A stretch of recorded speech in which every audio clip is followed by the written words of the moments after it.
Hi friends, good morning అందరికీ. అందరూ ఎలా ఉన్నారు? నేనైతే చాలా బాగున్నాను. నేనైతే దోశ ఎలా చేస్తున్నాను అనేది చూడండి.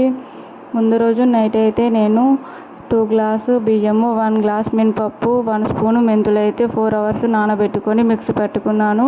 మళ్ళీ నెక్స్ట్ డే అయితే కొన్ని వాటరు, 1 స్పూన్ సాల్ట్ అయితే వేసుకున్నాను.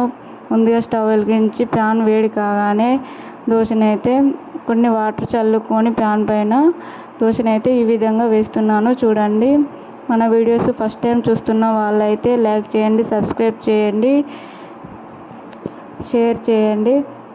ప్రతి వీడియోను చూసిన వాళ్ళు కంపల్సరీ లైక్ చేయండి మర్చిపోకుండా. ఈ విధంగా చేసినాక లైట్గా ఆయిల్ అయితే వేసుకోవాలి. హోటల్ స్టైల్ దోశలాగా మనకైతే చాలా మంచి కలర్ వస్తుంది. ఇలా తయారైనప్పుడు ఇంట్లో అందరికీ ఆకలి పెరిగిపోతుంది. ఇప్పుడు మన టిఫిన్ దాదాపు హోటల్ స్టైల్ దోశనైతే తయారైంది. చూడండి, చట్నీతో తినేయచ్చు, చాలా బాగుంటుంది. ఇప్పుడైతే మరో బౌల్ తీసుకున్నాను. నేను ఎగ్స్ బాయిల్డ్ చేయడానికి ఎగ్స్ అయితే వేసుకుంటున్నాను. చూడండి, ఇలా ఎగ్స్ వేసుకున్న తర్వాత నేనైతే బ్రోకలీ, మష్రూమ్స్, సోయాబీన్ చిక్కుడు, కళ్ళగడ్డ అయితే తీసుకొని బాగా వాష్ చేసి చిన్న చిన్న ముక్కలుగా కట్ చేసుకొని అయితే హోల్స్ ఉన్న బౌల్లో వేసుకుంటున్నాను. చూడండి, ఇలా ఈ విధంగా వేసుకొని అయితే ఇప్పుడు ఎగ్స్ వేసుకున్న బౌల్లోనైతే మనము 1 స్పూన్ సాల్ట్ వేసుకోవాలి. దానిపైన ఇది పెట్టాలి. చూడండి ఏ విధంగా చేస్తున్నాను అనేది. ఇలా చిన్న చిన్న ముక్కలుగా కట్ చేయాలి. సాల్ట్ అయితే వేస్తున్నా.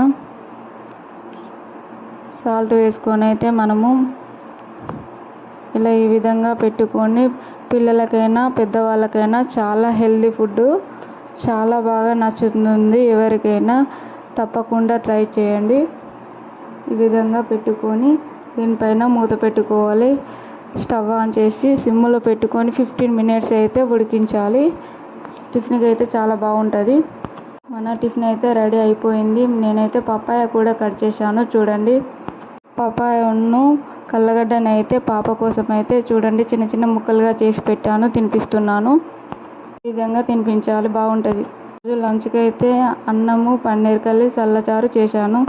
Thank you for watching more videos. Thank you.